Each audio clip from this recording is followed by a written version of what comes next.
estamos de vuelta acá en tu programa Cuidado Chocas por ANTV, la señal del pueblo legislador. Síguenos acá, mira, @JesúsSantanderL y @Cuidado Chocas en Twitter, Instagram y TikTok. Estamos conversando con el historiador y diputado Leonel Muñoz. Leonel, interesantísimo lo que nos estás explicando porque las noticias llegaban casi que al mes, 2 meses. Tiempo después, tiempo después. Bueno, me hablaste Entonces, de los 15 de julio de 1808, de los franceses, en Caracas, hay una reacción de adhesión a Fernando VII como consecuencia de lo que está sucediendo en la península. ¿Qué está pasando?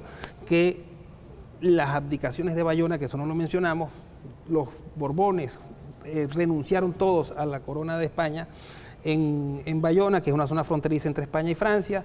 A Carlos IV le dieron una pensión, a Fernando VII se lo llevaron preso al castillo de Valencay como custodiado, y luego de eso se intentó coronar a José Bonaparte, hermano de Napoleón, como rey de España y de las Indias. Esa coronación hizo que, incluso en días previos, estallara una rebelión en Madrid y en otras ciudades allá en la península, que retrata, por cierto, magistralmente Goya en muchos de sus cuadros, pues con todo el dramatismo y el realismo de su obra, porque en realidad esa obra recoge lo que sucedió en ese momento allí, que fue un amotinamiento, una sublevación para tratar de que los derechos del rey deseado, ese Fernando VII que ellos habían coronado en el motín de Aranjuez, se mantuviesen.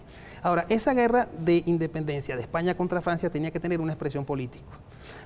¿Por qué tenía que tener una expresión política? Porque tanto Carlos IV como Fernando VII le habían dado instrucciones a sus seguidores de seguirle la pista a los franceses, porque los dos sabían, tanto el padre como el hijo, que el que tenía el favor de Napoleón Bonaparte se iba a quedar con el control político de la península. Entonces los dos tenían la instrucción de, bueno, hay que hacerle caso a los funcionarios franceses para que Napoleón nos favorezca. Resulta que Napoleón no lo favoreció a ninguno de los dos. Napoleón favoreció a su hermano, que fue el que coronó rey de España. Eso dejó acéfala la monarquía, generó una situación política inédita, una crisis política nunca antes vista, y eso se va a traducir en que hay en España la necesidad de conformar unos organismos políticos que se conformaban en España en tiempos de desastre, en tiempos de emergencias, que eran las juntas de gobierno, las juntas, para aquel caso se llamaron juntas conservadoras de los derechos de Fernando VII.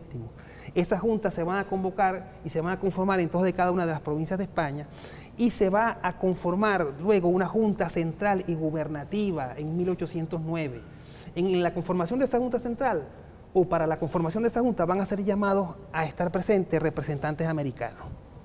Y se van a confeccionar unos reglamentos de elecciones, pero van a ser unos reglamentos muy particulares que van a generar un desnivel muy grande entre la representación peninsular y la escasa representación americana. Para ponértelo en números, la España peninsular tenía más de 40 diputados y la España americana, llamémosla así, a la luz de este análisis, tenía 9 diputados apenas.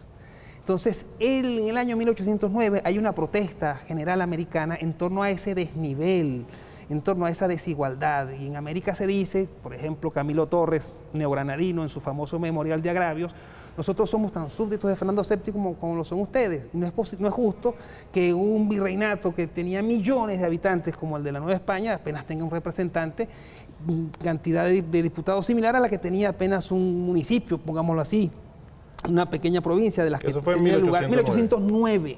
Estamos en 1809. Entonces, eso va a repercutir en América. Ya hay un descontento en relación con la península por esa disparidad. Pero a pesar de eso, esos procesos en los cabildos se llevan a cabo en América y esos representantes americanos viajan a la península. Pero ¿qué va a suceder en España? En España sucede que con motivo del avance militar de los franceses, con motivo de la ofensiva militar de Napoleón Bonaparte, las juntas se ven obligadas, o la Junta Central y Gubernativa se ve obligada a salir de Madrid, huye hacia el sur de España y termina en Cádiz de Sevilla, e incluso en Cádiz se ve obligada a irse a la isla de León, y en la isla de León esa junta tiene que disolverse, esa junta que había sido electa bajo protesta en América y había sido electa en la península. Algunos diputados habían podido llegar, otros no pudieron llegar porque no le dieron los viáticos, eso no es nuevo. Entonces, sencillamente no pudieron llegar y juramentarse, así como nos hemos juramentado en la Asamblea Nacional, y esa Junta Central y Gubernativa se disuelve y se conforma un Consejo de Regencia apenas compuesto por 5 personas. 4 peninsulares, un americano recuerdo ahora, de España todavía, de la península. ¿Qué va a suceder en Venezuela? Venezuela, Después del 15 de julio de 1808 inicia un proceso que va a dar por resultado, y lo voy a hacer breve por el tema de la televisión. Primero, en la necesidad en noviembre de ese año de un grupo de mantuanos de conformar una junta conservadora de los derechos de Fernando VII con la que se ha conformado en España. Los mantuanos, para que lo entiendan el los estamento usuarios, primacial, el grupo... los hijos de españoles, pero nacidos en Es correcto, América. dueños de las esclavitudes y de las grandes extensiones territoriales. Esa conjuración o conjura de los mantuanos es un punto muy importante en todo esto, porque ellos allí manifiestan la necesidad de conformar una junta conservadora. Ya en julio había habido un proyecto de conformación de una junta conservadora como la que estaba sucediendo en España. Estamos hablando de una historia que está estrechamente vinculada. Solo que en julio... ¿Eso fue en qué año? 1808. Estamos todavía en el 8. En julio de ese año, después de los eventos de Caracas, esto que te estoy relatando, se reconoce la autoridad de la Junta de Sevilla, y en noviembre de ese año 8 hay el proceso de conjuración de los mantuanos, que va a ser reprimido. En el año 9, con motivo de la convocatoria de la Junta Central y Gubernativa, se elige también aquí un diputado. Se elige a Joaquín de Mosquera y Figueroa, pero Joaquín de Mosquera y Figueroa fue impugnado porque no era nacido en América. Y además que había sido el funcionario real que había levantado la causa en contra de los mantuanos en el año 1808. Entonces, ¿qué sucede? En la península, por un lado, la Junta Central se disuelve con motivo de la ofensiva militar francesa y se conforma esa regencia que no había sido electa. Los funcionarios de esa regencia llegan a La Guaira el 18 de abril del año 1810 a exigir, a pretender que en Venezuela se les reconozca su autoridad. Ahora, fíjate, entonces, ¿quién el designa 19 a Emparan como digamos... Emparan viene como gobernador y capitán general ejerciendo ese cargo desde el año 1809 y antes había sido... ¿Pero quién se lo trae a Caracas? A Caracas, bueno, las autoridades españolas de este momento. El detalle está en que la presencia de los funcionarios de la regencia acá en Venezuela es lo que desencadena los eventos del 19 de abril. ¿Qué sucede entonces ese día? Se conforma una junta conservadora de los derechos de Fernando VII como las que han tenido lugar en España, solo que en el momento en el que se conforma esa junta, ya en España el movimiento juntista no tenía lugar, sino que había sido la Junta Central y Gubernativa, se había disuelto y se le había abierto paso al Consejo de Regencia. Entonces, la conformación de una junta conservadora en Caracas, aquel 19 de abril, era un desconocimiento de la autoridad española. ¿Cómo se conforma esa junta? Del Consejo de Regencia. En el entendido de que... Con los miembros del Cabildo. Según relata la historia, se enfrentó al Cabildo abierto. Con los miembros del Cabildo. Los miembros del Cabildo Claro, los miembros del Cabildo convocan, Emparan, inmediatamente le ofrecen la posibilidad. ¿Quiénes conformaban el Cabildo? Estos que estamos diciendo, los mantuanos, los varones de la tierra, la gente que podía comprar, porque en ese momento esos cargos en el Cabildo se compraban, no eran electos como los representantes hoy día, los representantes del pueblo. En esa sociedad esos cargos se compraban. Entonces, ¿quiénes estaban en el Cabildo? Los que podían comprar los cargos. ¿Quiénes podían comprar los cargos? Los blancos criollos. No había representación de afrodescendientes.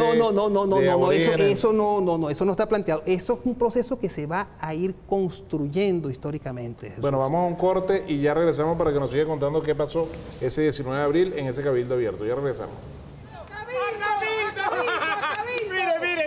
Mire. Y yo se lo dije que esto se veía venir.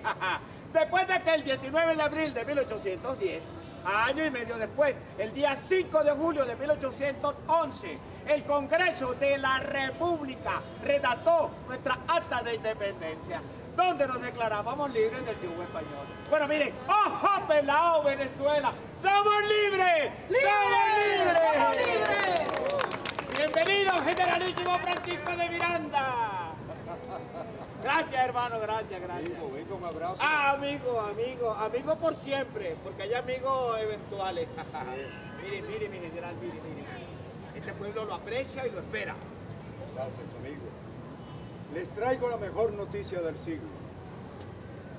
Nosotros, pues, en nombre y con la voluntad y autoridad que tenemos el virtuoso pueblo de Venezuela, hemos proclamado solemnemente ante el mundo que sus provincias unidas son y deben ser desde hoy, de hecho y de derecho, estados libres, soberanos e independientes. ¡Viva la patria! quedan absueltos de toda sumisión y dependencia de la corona de España. ¡Abajo el imperio español! ¡Abajo! Y lo que dicen o dijeren sus apoderados y representantes. Y como tal, Estado libre y soberano tiene absoluto poder para darse la forma de gobierno de acuerdo a la voluntad general. Publíquese. A los 5 días del mes de julio de 1811, el primero de nuestra independencia. ¡Viva la independencia de Venezuela! ¡Que viva la independencia! ¡Que viva la independencia de Venezuela! ¡Que viva la independencia! Ah, y déjeme darle otra buena información. Un 23 de diciembre de ese mismo año, 1811, el Congreso de la República redactó nuestra primera Constitución. Así es. Amigas, amigos, ha nacido la República. ¡Viva la República! ¡Que viva nuestra primera Constitución! ¡Que viva! ¡Que viva la patria! ¡Que viva la patria!